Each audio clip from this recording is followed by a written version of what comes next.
j'ai mes enfants que j'ai ramenés en Belgique à l'époque.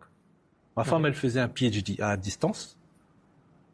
J'ai dit, on va aller voir en même temps mes parents et tout ça. Allah hamram. Et ça faisait à peu près 20 ans, 25 ans que j'avais plus mis les pieds en France.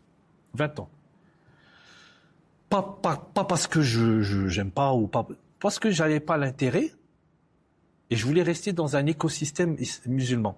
Malaisie, l'Algérie, le Middle East. Donc j'avais un petit, alhamdoulilah, j'étais bien dans cet écosystème. Même les États-Unis, il y a que récemment que je retourne parce que j'ai fait des levées de fonds avec des investisseurs américains et tout ça. Mais je retournais pas dans ces pays. En plus, mes parents venaient en Algérie. Ouais. Et ils venaient à Dubaï. Ouais. Donc ça me facilitait, j'avais même plus besoin. Ouais, donc tu faisais Moyen-Orient, Algérie, c'est voilà, tout. J'étais nickel, il me dit viens, je suis 3 mois en Algérie, alhamdoulilah, on y va, on est à la maison des parents, ils viennent à Dubaï, c'était vraiment ni'ma. Donc mes enfants, imagine, tous mes enfants, ils ont grandi dans cet environnement-là. Malaisie, jusqu'en Algérie, l'Arabie Saoudite, tout ça, Golfe. Ouais. Donc on arrive en Belgique, on loue la voiture, et j'avais à l'époque 5 enfants déjà, là, alhamdoulilah. La première chose que les enfants, toilette, restroom, les toilettes. Je dis, pas de problème, on arrive, tac, tac. Et ils descendent tous de la voiture, ils courent dans les toilettes, il y a les gas stations, il y a tout ça, tu sais, les magasins et tout ça. Et en fait, quand moi j'arrive un peu en retard, et je vois qu'en fait les toilettes sont payantes. Tu sais, tu dois mettre en Belgique des jetons là. Ouais. Et donc mes enfants, ils sautent sur la barrière, moi qui vont en dessous. Un enfant, il n'a pas le temps de penser à payer pour aller aux toilettes. Et donc, il rentre et il paye. Il rentre sans payer. Tu vois, il passe en dessous du tourniquet là. Ouais. Et donc après, je leur dis non, faut pas faire comme ça. Là, c'est le pays, c'est la Belgique, faut respecter les lois belges. Mon fils, faut payer, nanana. Donc moi, je paye le truc. Je vois Madame Pipi là, les Belges, là, ils ont les femmes qui s'appellent Madame Pipi là, qui gèrent, ça s'appelle comme ça, qui gèrent le toilette. Je dis pas grave, combien, vous me dites combien, tiens, je paye 2 € et c'est bon. Et donc il y a le petit, mon fils s'appelle Abdelrahman comme toi, qui parle souvent jamais, il est très très shy, très calme, et il me dit, Abi, Shohada, c'est un pays de Hagra, même pour aller aux toilettes, faut payer ici.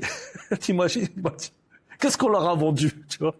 Pour te dire, déjà leur DNA, tu vois, il te dit même pour aller aux toilettes, faut payer. C'est quoi ce pays? C'était la première réflexion. T'imagines? Il m'a pas dit c'est vert, il m'a pas dit c'est green, nanana, c'est beau. Il a dit comment? Je vais aller aux toilettes, je sais pas, j'ai jamais vu ça. Dans les pays, même c'est gratuit, les mosquées partout, des toilettes partout, t'as des toilettes partout dans les pays du Golfe, t'en as trop même des fois, et tu payes pas. Et là après, deuxième chose, c'était en fait il y a un silence on est dans des bouchons, tu vois, on est dans des bouchons de Bruxelles après Bruxelles jusqu'à Roubaix, Lille, tu vois. Il y a un petit bouchon qui se passe. Il fait chaud, on est en été, les carreaux sont ouverts. Et là mes enfants, il y a un silence d'1 heure, tu vois. Et ils regardent, je les laisse, tu vois, je les laisse en silence total.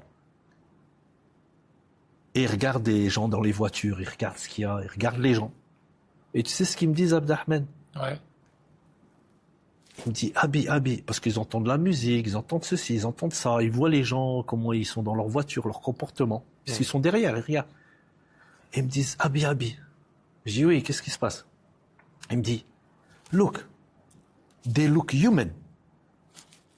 But they are so different than us. They look human.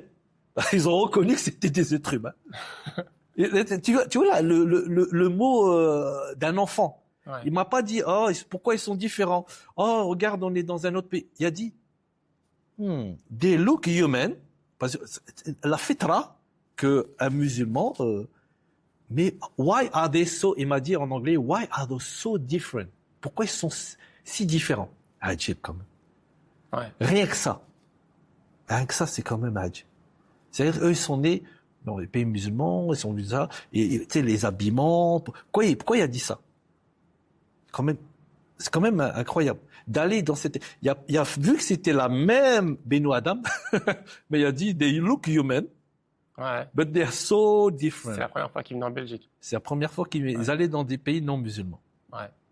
Ouais, c'est sûr que la culture, ça peut choquer. Hein. Voilà. C'est différent. Voilà. Mhm. Tu vois? Donc, en fait, c'est une ni'ma d'avoir, je veux dire, des enfants qui sont grandis dans des endroits où c'est l'islam, c'est la religion, c'est la culture qui est la nôtre, qui est voilà et tout ça. Et c'est quelque chose que je pourrais pas faire moi. Ouais. C'est un écosystème encore une fois. Mhm.